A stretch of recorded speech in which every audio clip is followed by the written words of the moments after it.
Today I've got some more video for you of some swarms I caught off of my hives this summer. Some's video, some of them are just pictures, but it's really a neat video. But before I got into that, I wanted to go over bait hives. Here I have a bait hive, and I have these bait hives I set up year round. I'll just keep them in my yard, sitting out there.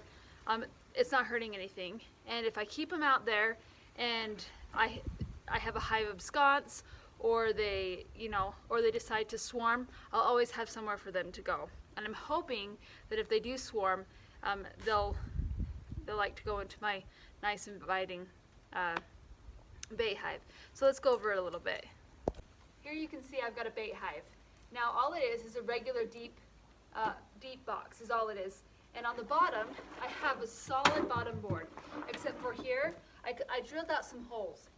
And the reason I did this is because sometimes if I go to catch a swarm somewhere away from my home and I have to transport it, I'm going to use this box, but I don't want them to get overheated, so I want to make sure that it's vented. So here I just drilled some holes in the bottom, and then I got some really tight screen, like some aluminum screen like you'd put in your windows in your house, and I stapled it on here so they can't get out, but they can still get the air flow in and out. And then I've actually stapled this bottom board onto my deep box. And the reason why I do that is because when I'm transporting it, I don't want the bottom to fall out of it. And I can pick it up with confidence without having to worry about it falling to pieces. I don't have any kind of a secluder in the entrance here. You can see it's wide open. I do that because if I catch the queen and I'm trying to get the swarm to go into my box, I want to make sure that there's plenty of area for them to get in there and they can easily find their way into the hive. Now into my hive, I usually will keep 4 or 5 frames in here. 2 of them are actually drawn out with old brood comb. If you look, it's just the brood comb that's all drawn out. And the reason why that is because they like the smell of that. The smell of the brood comb, it has that really nice waxy smell that they're drawn to. And then I will also put just some empty frames in there. If I had more drawn out comb, I would put it in there, but 2 is all that I've sacrificed for this box. I'd rather keep it in with my other hives if I have it. But the reason why I put a couple other frames in there is there's been a couple times where I've caught large swarms, particularly off of my hive, and they didn't have anywhere to go. They didn't have anywhere to hold on to. And so when they got into the box, they were up the sides, they were all over, and they were really agitated. They didn't want to stay in the box. But if they have something to hold on to, they're more likely to stay. But I have at least 2 frames of drawn out comb. Now in here, I will also put several drops of lemongrass oil. Now they like the lemongrass oil. From what I'm told and I've read, it smells very similar to the pheromone that the queen lets off. And so when the bees smell that, they are drawn towards it.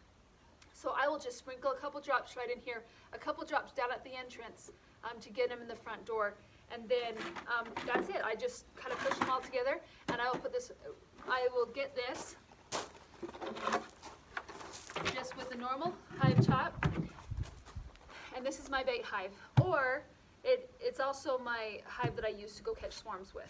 But it's always ready to go, because you might get the call one day where somebody has a swarm up in their tree and you've only got so much time to catch it before it runs off.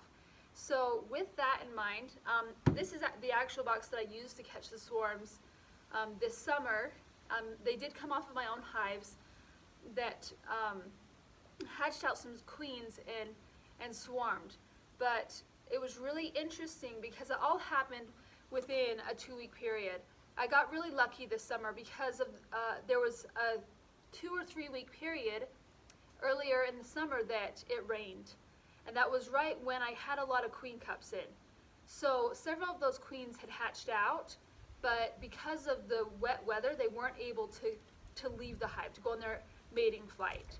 So because of that, all my swarms happened within a 2-week period. I had every single day I would go outside to check my hives. Around 11 o'clock, it seemed like, was when they swarmed every single day for 2 weeks. I would go out and check, and sure enough, most of those days I had swarms, and that's why I was able to catch all of these swarms that came off my hive, off of my hives.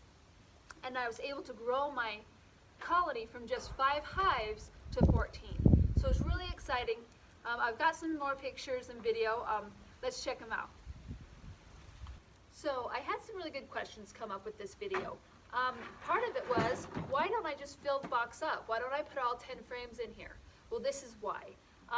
When I go out to catch a swarm, typically they'll be on a branch or in a tree or something like that. And if I can do it, it's really easy to catch the swarm if I can just cut that branch off and kind of just stick it down in the hive. Whereas if I had all the frames clear full, it wouldn't give me room to do that. Also, if I am just trying to shake them off into the box or scoop them into the box, I need a hole for them to go down in. Otherwise, they would just kind of fall on the frames and then kind of fly away. But this way, I can get them down in the box. So I have the frames so they have something to climb onto, but I also have an empty area. So if you've never seen one before, this is what a swarm looks like. It's just a cluster of bees on a branch or a bush somewhere, and this is what mine look like. After finding this, I put my bait box next to it, and so I could see if they would just go into it with the lemongrass oil on the box. But I wanted to see if I could catch them before they flew away. So here's my husband. He's just shook the bees off into the box, and now if you look at him carefully, he's going through the cluster of bees there, and he's trying to see if he can find the queen, because you can catch the bees, but if you can find the queen, that's really your key. If you put the queen in a clip, the swarm will not leave. They'll stay with the queen, and so that's really your best option if you find a swarm, is to catch the queen.